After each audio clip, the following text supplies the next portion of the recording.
Race Buddies back for enhanced race coverage of NASCAR on TNT Summer Series. Log on to NASCAR.com and click on to TNT Race Buddy.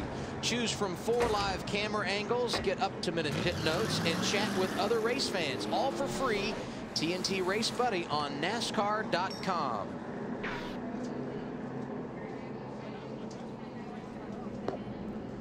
Kurt Busch has struggled here this evening. Wow, look at that. He's got a shock in his hand, in the left hand. They're making a major adjustment on that car. We talk about pit stops, and NASCAR fans, your vote helped determine last week's rank from Daytona. Jeff Gordon is currently in the lead with Dale Jr. and Jimmy Johnson right behind him. Be sure to cast your vote for the AT&T fastest pit crew.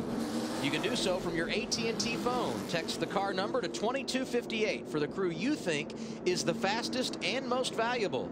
TNT will reveal the standings each week, so make sure to vote. The AT&T Fastest Pit Crew of the Year Award, brought to you by AT&T, the nation's fastest 3G network.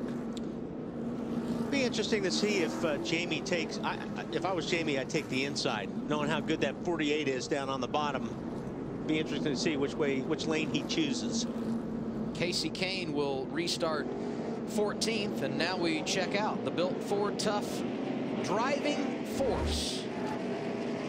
Talked about Ford and how impressive they have been here tonight.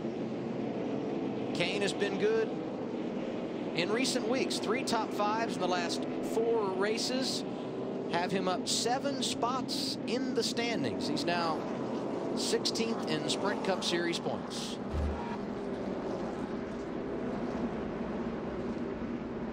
TNT tomorrow. It's a new season and a new reason to get more leverage. Don't miss an all-new Leverage tomorrow, 9/8 Central. It's only on TNT. Quick update on the changes for Kurt Busch to Ralph. Adam, as we told you earlier, they've been trying everything with this car. It was so loose. They threw a bunch of stuff at it, made it even worse. So finally he said, just throw the kitchen sink at it. And that's what they've done. They changed 2 front shocks. We'll see if that works for Kurt now. He's 1 lap down. The last car in the 1 lap down category restarts 33rd. Up front, similar to how we started the race. McMurray won the battle off pit road, but this time choosing the inside lane as the pole sitter at the beginning of the night. He started on the outside. Jimmy Johnson took the lead away from him. Gordon, Truex, Rudiman, the top 5. 135 laps will be complete as we get set to turn him loose once again at Chicago.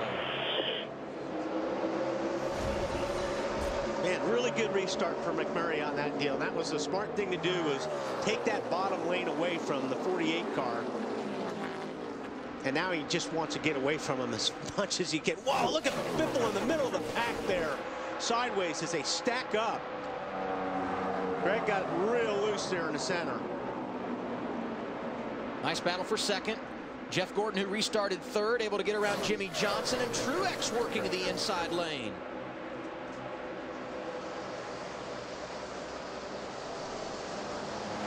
In our countdown to green coverage earlier tonight, we were talking about that group of drivers from 8th back to 15th.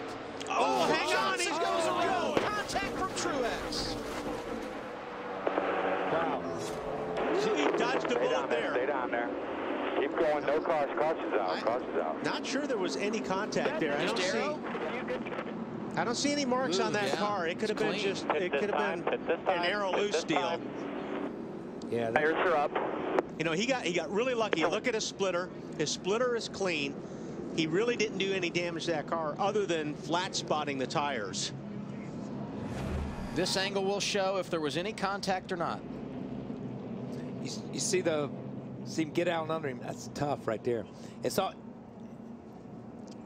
Oh, you see the 00 get almost into the back of the 56. I think they probably got together a little bit. It's really hard to say. You couldn't see from that angle too well. You see the 56 powers up and drives right there, but it looks like the 48 just gets loose right there, man. I don't think he touched him. Yeah, I swear it looks like the 48 from that angle just absolutely, as he gets on the gas and turns, it just jumps out from under him. I mean, don't forget, you know, it's low tire pressures, and you know, you're taking a lot of air off that spoiler. when you're down on the inside of the car, we talked about earlier, you don't have, when you're on the bottom, you don't have any air on your car when you've got a car right up next to you. Ralph? Well, I can tell you what Martin said over the radio. He said he didn't feel like he touched him. He felt like he gave him plenty of room, and that maybe in his mind, Jimmy was holding him down. That's what he felt. Matt? They pulled a lot of grass out from that grill area. That's really the only issue that Jimmy Johnson had. Chad Knaus asked him, was the car loose? And Jimmy said, yes, it was. Jimmy Johnson goes from running inside the top 5 to 24th in the running order. McMurray continues to lead.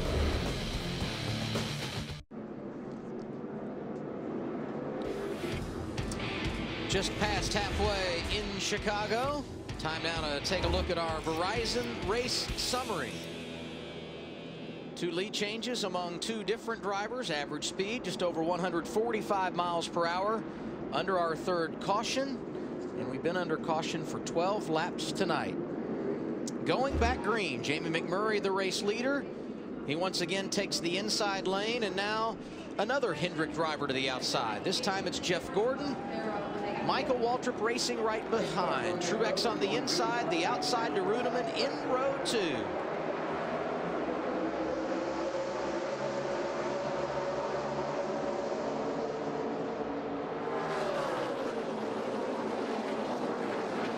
He's got the restarts figured out. Yeah, the inside lane's been good to him.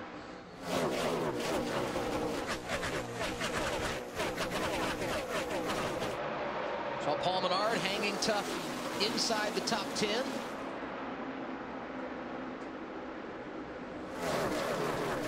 Boyer and Burton now up there out of the RCR camp. They've looked good.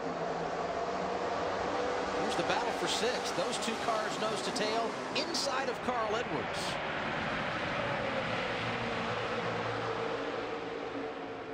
All of a sudden, these guys they got a little more step in them. I mean, with the 48 out of the picture, all these guys think they've got a chance now. You know what I mean? I mean, you know, the Johnson's back in 24th.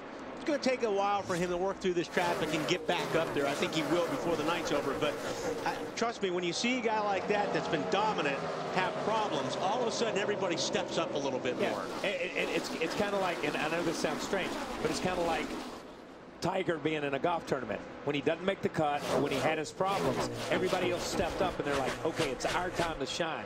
We can take this tournament. We can do that. It's the same way this thing is. Jimmy's dominated the sport for the last 4 years. So when a guy like that has trouble, everybody else says, okay, this is my shot. I got a chance at winning a race here. That's David Rudeman on the inside of Martin Truex Jr. for 3rd.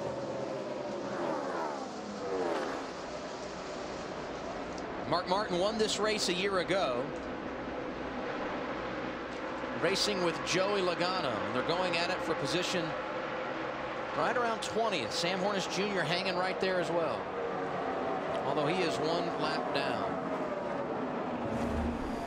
Keep your eye on the 5 car right there.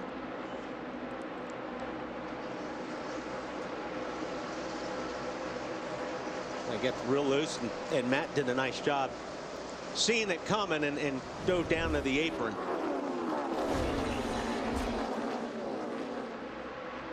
Mark Martin fell out of the chase a week ago, was 11th entering Daytona.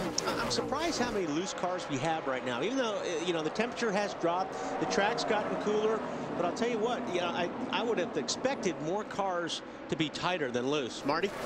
Exactly right, Wally. Normally, when we see this happen, a track gets tighter, right? Well, for some reason, this track, as Matt was mentioning earlier, last night got looser, and all the drivers are saying it's getting looser the longer they run. Mark Martin, that's been the case. He's had a loose race car the entire night, but that last run, Mark told the guys, that's the best we've been. I think as this track cools down, we'll get even a little bit better, guys. And that's really your hope. Normally how it goes when you're at this time in a night race and you know it's going to get darker, you know it's going to get cooler, you hope the track tightens up. So if you're a little bit loose, the track actually will come to you. That's your hopes anyway. And some drivers who are starting to get closer and closer to the front as that happens. We saw Clint Boyer go around David Rudeman for 4th, and right behind him his teammate.